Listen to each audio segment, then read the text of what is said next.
Perkenalkan, nama saya Elvin Yohanes, NIM 20030201997, kelas C semester 1, jurusan Administrasi Bisnis, Universitas Nusa Cendana Kupang. Saya akan mereview buku pengantar sosiologi yang ke-16. Sosiologi, wacana, dan filsafat publik. Sosiologi adalah studi ilmiah tentang struktur sosial dan hubungan serta perilaku manusia. Sains mengacu pada proses pengembangan teori yang diuji dan kemudian ditolak, dimodifikasi, atau dipertahankan sampai dikembangkan lebih komprehensif. Sosiolog menguji teori-teori ini terhadap kasus empiris untuk menentukan apakah dan sejauh mana mereka masuk akal dan dapat diterapkan. Teori sosiologis atau paradigma adalah cara untuk memahami pengaruh kekuatan sosial pada individu sebagai anggota kelompok dan kategori sosial. Apa itu ideologi? Berger mengemukakan ideologi adalah salah satu konsep sentral dalam teori sosiologis. Ideologi dicirikan oleh selektivitas sebagai pelaku sosial yang pengalamannya berbeda karena misalnya hubungan keluarga, nilai dan kepercayaan, tingkat pendapatan, tempat tinggal dan pekerjaan. Kita cenderung melihat dunia dan masalah sosial dan menafsirkannya secara berbeda. Pandangan dan ideologi kelompok dominan mempengaruhi cara kita memahami diri kita sendiri sebagai warga negara bangsa melalui kendali mereka atas produksi pengetahuan di media dan sekolah. Sosiologi mempelajari faktor-faktor dan struktur serta periode sejarah yang telah menghasilkan awal dan kemajuan sebagai disiplin ilmu sosial dan pelembagaannya sebagai subjek akademik. Ide dan teori sosiologis juga telah dibentuk oleh proses sosial, politik, dan ekonomi yang sama, yang pada awalnya menyebabkan kemunculannya selama abad ke-19 sebagai suatu disiplin dan perkembangannya sejak saat itu. Sosiologi telah dipengaruhi oleh perubahan struktural, ideologi, dan sejarah besar seperti industrialisasi, urbanisasi, revolusi ilmiah, revolusi politik, kapitalisme, nasionalisme, kolonialisme, perindustrialisme, feminisme, dan gerakan gay rights, gerakan mahasiswa, gerakan hak-hak sipil, dan pasca kolonialisme. Proses dan perubahan ini sangat mempengaruhi. Yang pertama, bagaimana sosiolog mengkonseptualisasikan, berteori, dan menganalisis dunia. Yang kedua, bagaimana aktor sosial berinteraksi dengan dunia.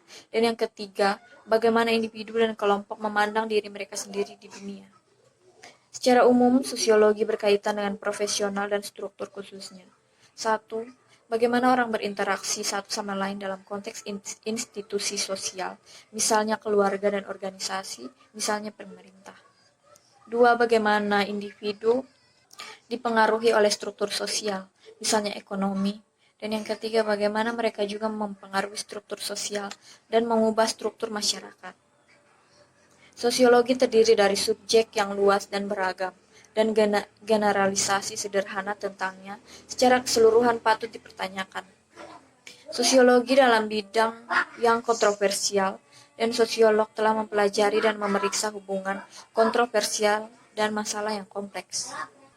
Ide sosiologis tidak tetap. Mereka berubah dan perspektif teoretis selalu direvisi berdasarkan data dan ide baru. Pada saat yang sama, ide-ide yang ditolak dan dikritik sekaligus dihidupkan kembali dengan cara baru dalam kondisi sosial ekonomi baru. Ini disebut pergeseran paradigma. Kedua, transnasionalisme.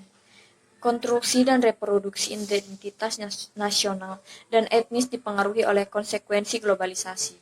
Meningkatnya migrasi global telah menambah keragaman budaya, ketidaksetaraan ekonomi, dan kekuasaan perbedaan. Secara nasional dan lokal menghasilkan pembentukan identitas transnasional. Transnasionalisme adalah wacana menganalisis pergerakan manusia, ide, barang, modal, dan jasa lintas negara, bangsa dalam konteks globalisasi. Transnasionalisme adalah perspektif teoritis yang menyelidiki hubungan dan institusi sosiopolitik serta keberagaman dan ketidaksetaraan etnis, rasial, kelas, dan gender dari perspektif lokal atau global. Sudut pandang feminis adalah cerminan dari pengalaman seseorang dalam institusi. masyarakat, dan hubungannya dengan orang lain dari latar belakang yang berbeda atau serupa. Sudut pandang kami dipengaruhi oleh feminisme kritis. Salah satu argumen utama teori ini adalah bahwa perempuan menghadapi penindasan dan ketidaksetaraan serta eksploitasi berdasarkan faktor-faktor seperti ras, suku, seksualitas, usia, jenis kelamin, dan kemampuan. Pendekatan integratif mengakui bahwa gender dan bentuk-bentuk penindasan lainnya merupakan faktor struktural yang dialami secara berbeda dan serupa oleh para aktor sosial. Karena antirakisme berfokus pada ras, feminisme menekankan analisis berbagai gender, yang memungkinkan pendekatan holistik terhadap isu-isu sosial dengan memperhitungkan persimpangan dan manifestasi kontradiktif faktor-faktor seperti gender, ras, dan etnis.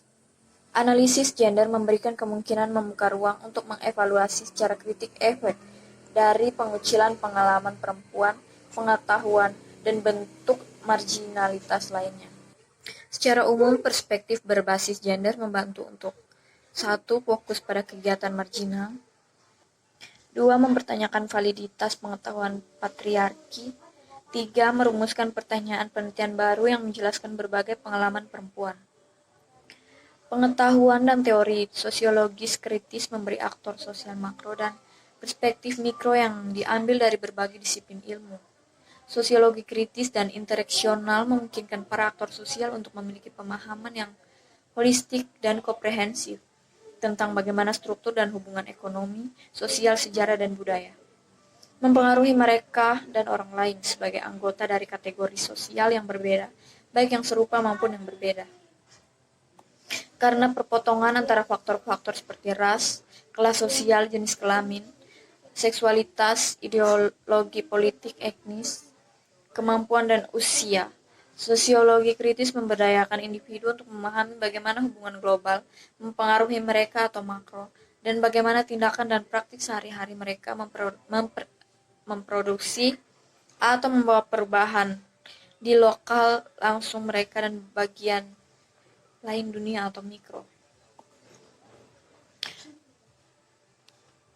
Sosiolog kritis memeriksa dan menganalisis sejumlah bentuk penindasan yang saling terkait dan interaksional seperti heteroseksisme,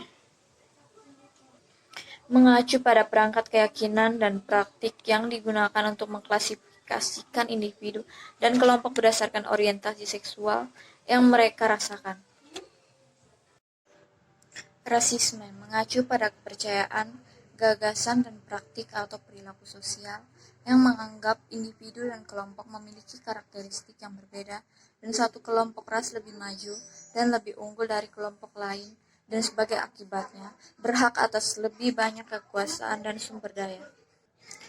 Seksisme mengacu pada sekumpulan konsep kompleks, praktik sosial, gambaran, dan keyakinan yang menganggap laki-laki lebih superior dari perempuan. Kemampuan, suatu bentuk penindasan penting yang merugikan orang-orang dengan ketidakmampuan belajar, emosional, dan fisik dan memberikan keuntungan dan hak istimewa yang tidak diperoleh kepada mereka yang dianggap sebagai tumbuh yang memiliki kemampuan baik. Linguisme mengacu pada ideologi dan struktur yang melegitimasi dan memproduksi pembagian kekuasaan yang tidak setara dan distribusi sumber daya antar kelompok atas dasar bahasa.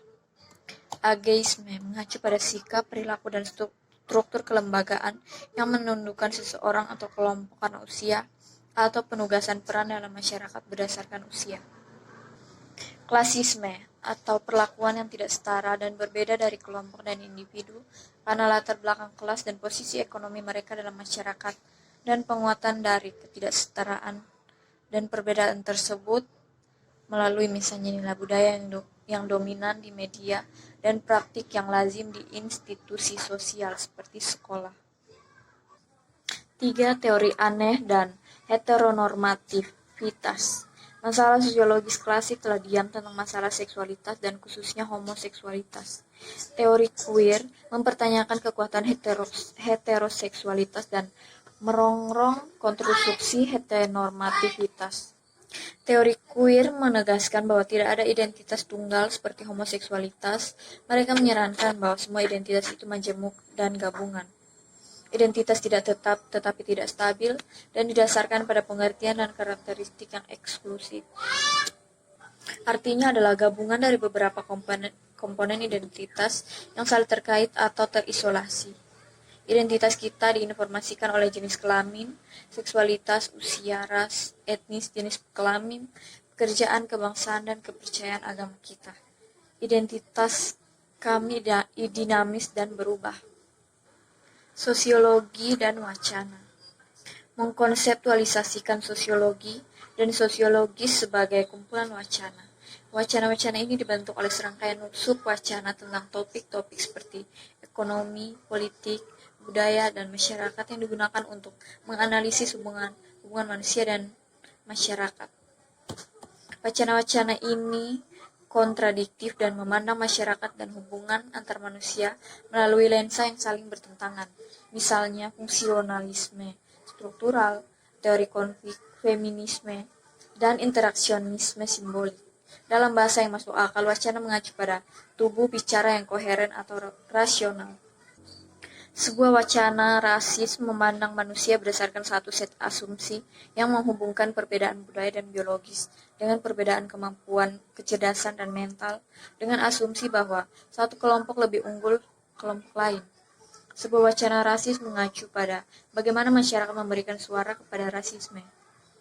Ini terdiri dari serangkaian narasi yang menindas, gambar, perwakilan, penjelasan, dan praktik sosial yang menghasilkan pembentukan, pemeliharaan, reproduksi, dan penguatan hubungan kekuasaan yang mengistimewakan satu kelompok atas yang lain. Demikian hasil review saya. Akhir kata saya ucapkan terima kasih.